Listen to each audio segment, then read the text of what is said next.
नमस्कार दोस्तों, आज मैं आपको एक बहुत ही अच्छी कहानी सुनाने जा रहा हूँ। कहानी है तोता मैना की। बेवफा औरत। दोस्तों, जिस औरत पे हम विश्वास करते हैं, जिसे मैं अपना सब कुछ दे देते हैं, वो पता नहीं किस समय बदल जाए। कहते हैं औरत का तिरिया चरित्र किसी ने नहीं जान पाया। कसम मारकर और अग्नि में चिता में सती होने को चली। अपने आप ही उसने पति को मारा और स्वयं चिता में बैठकर सती होने की चली। कहते हैं तिरिया चरित्र जाने ना कोई, कसम मारकर सती हुई। श्रोताओं, आज मैं आपको एक औरत की कहानी सुनाने जा रहा हूँ। बेवफा औरत की कहानी, उसे ध्यान से सुनिए। इस कहानी में क्या होता है, जिस पति ने अपनी पत्नी के लिए अपना सब कुछ न्यौछावर कर दिया, उस पत्नी ने उस पति के लिए क्या किया। दोस्तों, ध्यान से सुनिए। एक समय की बात है, एक पेड़ पर एक तोता और एक मैना बैठे थे। दोस्तों, तोता मैना दोनों में आपस में बहुत प्यार करते थे। तोता कह रहा है मैना से, मैना कह रही है तोता से, तोता कुछ ऐसी बात करो जिससे हमारी ये रात कटे, मुझे नींद नहीं आ रही। तोता कह रहा है बताओ क्या बात करें। मैना कह रही है कि औरत, दुनिया में औरत जैसा कोई होता नहीं है। तभी तोता कह रहा है सुन मैना, सुन ध्यान से, तू औरत पे इतना गुमान करती है, तू औरत है इसलिए अपने आप को बहुत अच्छा समझती है। सुन, आज मैं तुझे बेवफा औरत की कहानी सुनाने जा रहा हूँ। ध्यान से सुन, बेवफा औरत कैसी होती है, क्या बीतती है बेवफा अपने पति के साथ में, वो बेवफा औरत क्या करती है। तोता कह रहा है मैना ध्यान से सुन। एक नगर था, उस नगर में एक राजा रहते थे। राजा के 4 पुत्र थे। उन चारों पुत्र में एक सबसे बड़ा पुत्र था राम। दोस्तों, राम वास्तव में ही राम था, मर्यादा पुरुषोत्तम जैसा उसका काम था। लेकिन उसके 3 भाई और थे। दोस्तों, तोता मैना से कह रहा है मैना ध्यान से सुन। उस राजा के 4 पुत्र थे। सबसे बड़े बेटे का नाम राम था और 3 बेटों के अलग अलग नाम थे। आज मैं उन्हीं की राम की कहानी सुनाने जा रहा हूँ। दोस्तों, राम बहुत अच्छा लड़का था। राम की धीरे धीरे दोस्तों शादी हो जाती है। इतनी अच्छी उसकी पत्नी थी, इतनी अच्छी उसकी बीवी थी। दोस्तों, पतिव्रता बीवी थी जिसका नाम था मोहिनी। दोस्तों, जो मोहिनी थी और उस लड़के का नाम था राम। दोस्तों, एक समय की बात है, धीरे धीरे टाइम गुजरता गया। वहाँ के राजा जो थे, उन्होंने अपने बेटे के लिए देश निकाला दे दिया कि तू मेरे राज्य में नहीं रहेगा और 15 वर्ष तक बाहर ही रहेगा। दोस्तों, जब उसके बाप ने उसे थोड़ी सी गलती पर बेटे को कहा तू 12 वर्ष तक 15 वर्ष तक मेरे राज्य में नहीं रहेगा, राज्य से बाहर रहेगा, जंगल में रहेगा। दोस्तों, पिता की आज्ञा माननी थी, जैसे राम ने अपनी माता कैकेयी की आज्ञा मानी थी। कैकेयी की आज्ञा पर वनवास के। वास्तव कैकेयी इतना बुरी नहीं थी, लोग आज कैकेयी नाम नहीं रखते हैं। दोस्तों, कैकेयी के बारे में जानिए। तोता मैना से कह रहा है मैना ध्यान से सुन। फिर क्या हुआ, जो राम था वो अपनी पत्नी के पास में आया। दोस्तों, अपनी पत्नी से कह रहा मोहिनी, मैं बाहर जा रहा हूँ, मुझे पिताजी ने देश निकाला दे दिया है, मैं देश के बाहर रहूँगा और तू अपना ख्याल रखना। अब भाई, उसकी पत्नी मोहिनी अपने पति के बगैर नहीं रह सकती थी। बोली, हे मेरे प्राणनाथ, मैं भी आपके संग चलूँगी, मैं भी आपके साथ में चलूँगी, इसलिए मुझे भी ले चलो। बेटा कह रहा है राम, तुम कहाँ जाओगी मेरी प्राण प्यारी, जंगल में बहुत ही कठिनाइयाँ होंगी, जंगल में परेशानी के सिवाय कुछ नहीं होगा, तुम रहने दो। कहती है नहीं प्राणनाथ, मैं जीऊँगी तुम्हारे साथ, मरूंगी तो तुम्हारे साथ। दोस्तों, ये बात सुनकर राम अपनी पत्नी को लेकर चल दिया। दोस्तों, चलते चलते दोस्तों रास्ते में जंगल पड़ा। जंगल में दोस्तों दोनों लोग आराम करने लगे। अब क्या होता है, कुदरत का करिश्मा देखिए, कुदरत की जो होनी होती है उसे कोई टाल नहीं सकता है। मैना ध्यान से सुन, तोता मैना से कह रहा है, ध्यान से सुन आगे क्या होता है। दोस्तों, औरत सो रही थी, दोपहर का टाइम था, उधर से एक सर्प आता है, उस औरत को काट लेता है। दोस्तों, जब औरत को सर्प काट लेता है, औरत वहीं पर मर जाती है। जब उसकी आंखें खुलती हैं तो वो सांप को जाता हुआ देख लेता है राम, और राम उसी समय रोने लगता है, बिलखने लगता है। दोस्तों, रोते बिलखते कहता है, मेरी प्राण प्यारी कहाँ चली गई तुम। रोते रोते दोस्तों जंगल में जीव जंतु भी इकट्ठे हो गए। दोस्तों, अब वो जंगल में अपनी पत्नी के लिए लकड़ियाँ इकट्ठी करने लगा, बोला मैं इसी चिता में जलकर मैं भी मर जाऊंगा। दोस्तों, जंगल में दो लोग हों, अगर एक लोग जोड़ा बिछड़ जाए आपका, तो आप पर क्या बीतेगी। दोस्तों, अब बेचारा राम रो रहा है, परेशान हो रहा है, लकड़ी बीन रहा है। मैना ध्यान से सुन, तोता कह रहा है मैना से ध्यान से सुन। रो रहा है बेचारा, परेशान हो रहा है, करे तो क्या करे। कह रहा है मेरी प्राण प्यारी चली गई, मुझे अकेला छोड़ गई, मैं अब क्या करूं क्या नहीं करूं, मुझे तो सिर्फ मरने के अलावा कुछ नहीं दिख रहा है। हे मेरी प्राणनाथ, मुझे मरने के अलावा कुछ नहीं दिख रहा है, मैं भी तुम्हारे साथ मर जाऊंगा। दोस्तों, संयोग की बात है, वो रो रहा था, बिलख रहा था। उधर से पृथ्वी लोक का भ्रमण करने के लिए महादेव और पार्वती निकले। दोस्तों, पार्वती महादेव और निकले। निकलते निकलते दोस्तों देखा कि वहाँ पर बहुत ही तेज से रोने की आवाज़ आ रही थी। जब रोने की आवाज़ पार्वती के कानों में पहुंची, पार्वती ने कहा शंकर भगवान से, स्वामी इस जंगल में कोई रो रहा है, मुझे उसकी मदद करनी चाहिए। महादेव शंकर भगवान कहते हैं, हे पार्वती, इसीलिए मैं तुम्हें लेके नहीं आता हूँ। ये दुनिया है, कोई रोता है कोई हंसता है, सब अपने अपना कर्म भोगते हैं। तभी पार्वती कहती है, नहीं स्वामी, मुझे देखना चाहिए।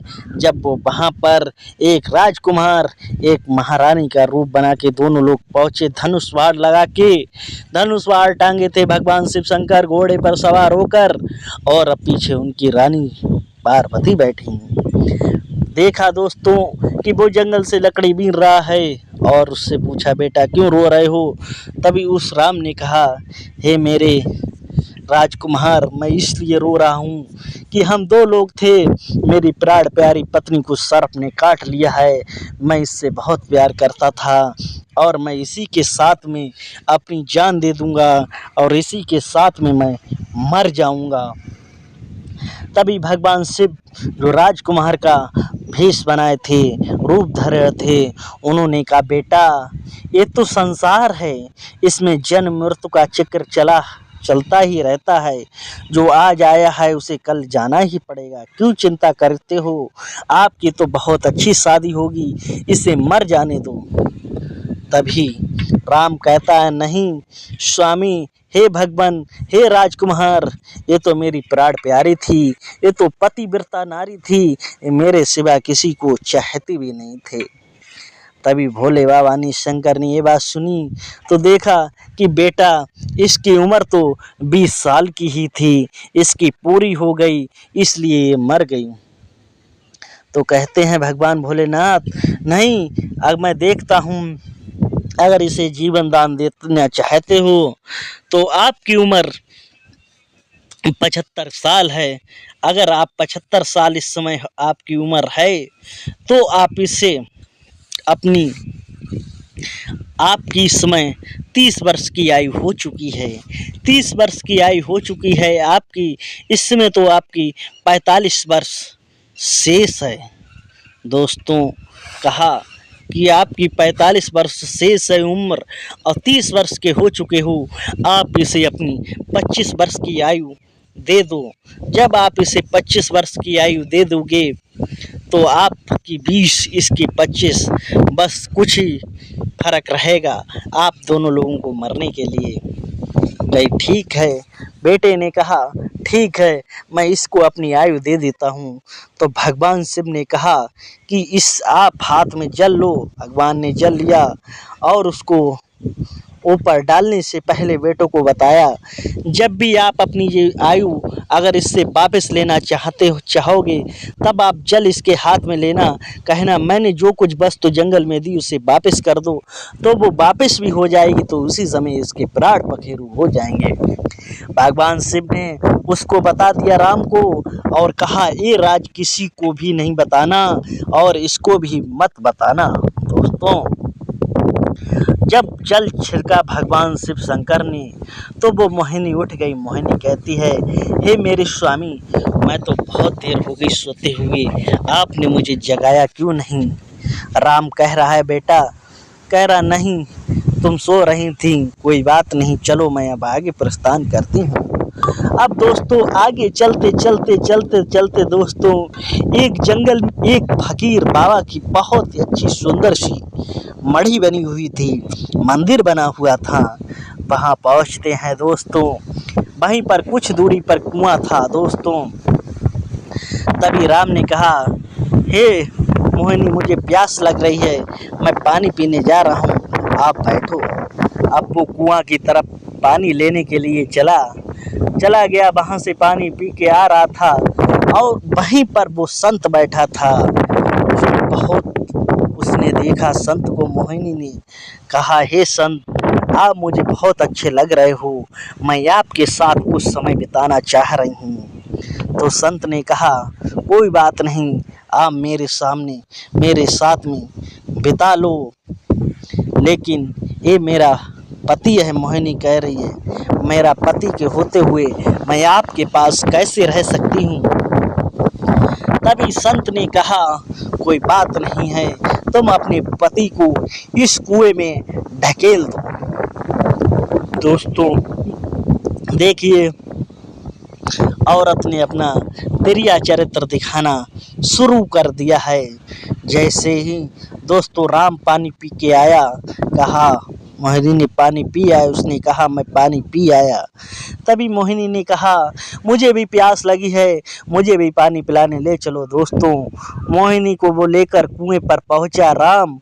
जैसे ही उसने लोटा डोर उठाई, मोहिनी ने उसे पीछे से कुएं में ढकेल दिया। दोस्तों कुएं में मोहिनी ने अपने पति को दोस्तों राम को ढकेल दिया।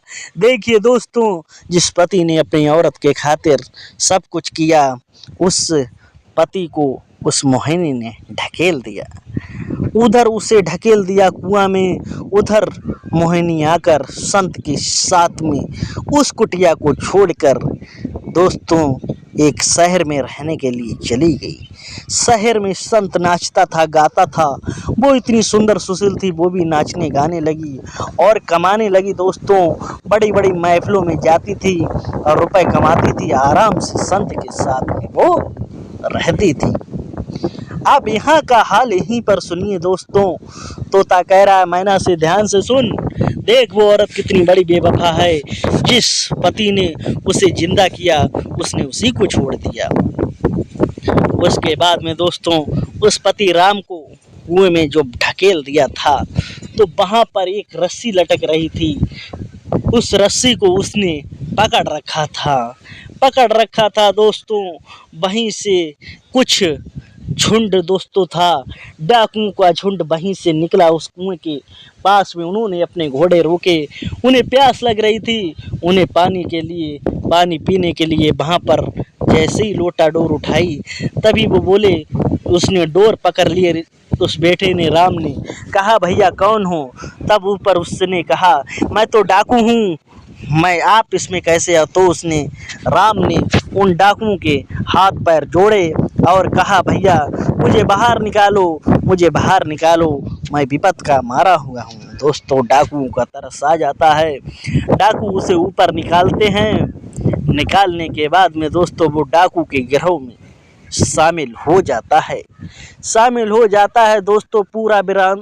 पूरा अपना दास्तान वो सुनाता है डाकुओं को। डाकू कहते हैं, कोई बात नहीं, चिंता मत करो दोस्तों, अब क्या होता है, धीरे धीरे दोस्तों वो डाकू के साथ रहने लगा।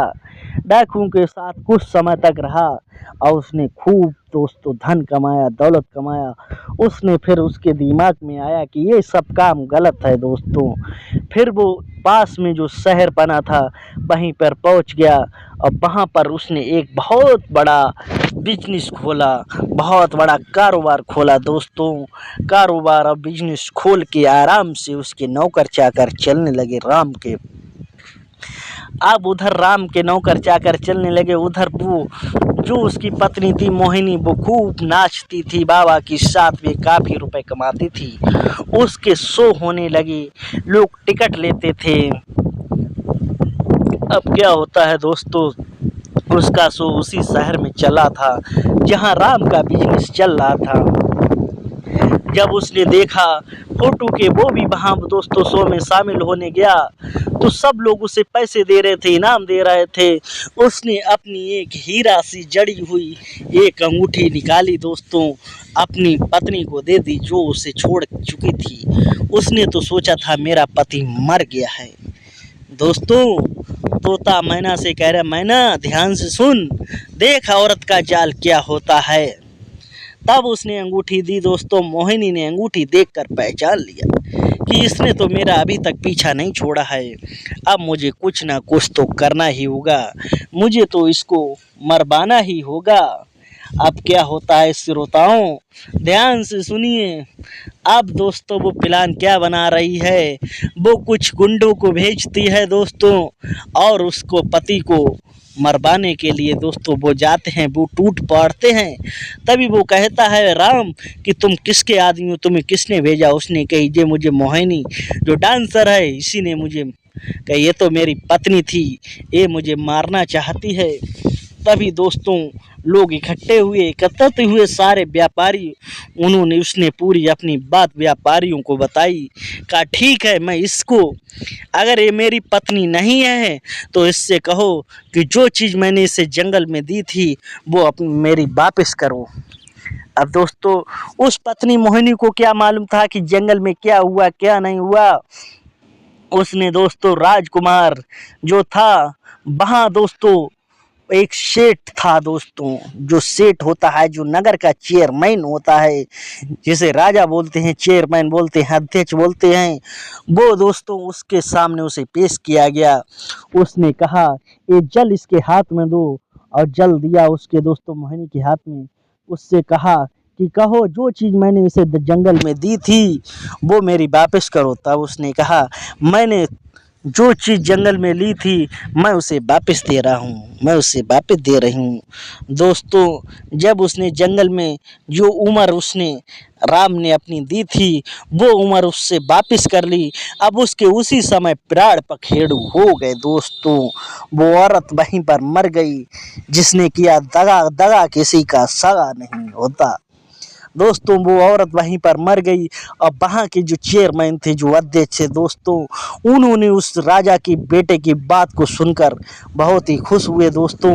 उस राजकुमार की शादी उसने, जो वहाँ के राजा चेयरमैन थे, उन्होंने अपनी लड़की के साथ में कर दी दोस्तों। फिर बाद में राम का इतना अच्छा बिजनेस था, राम खुश रहने लगा अपनी पत्नी के साथ दूसरी शादी करके। दोस्तों कहते हैं औरत का तिरिया चरित्र किसी ने नहीं जान पाया, औरत के अगर नाक नहीं हो तो गू खा ले। दोस्तों तोता कह रहा मैना से सुन लिया ध्यान से, यही होती है औरत की कहानी। अगर आपको ये बेवफा औरत की कहानी अच्छी लगी हो तो लाइक करें और शेयर करें, चैनल को सब्सक्राइब जरूर करें।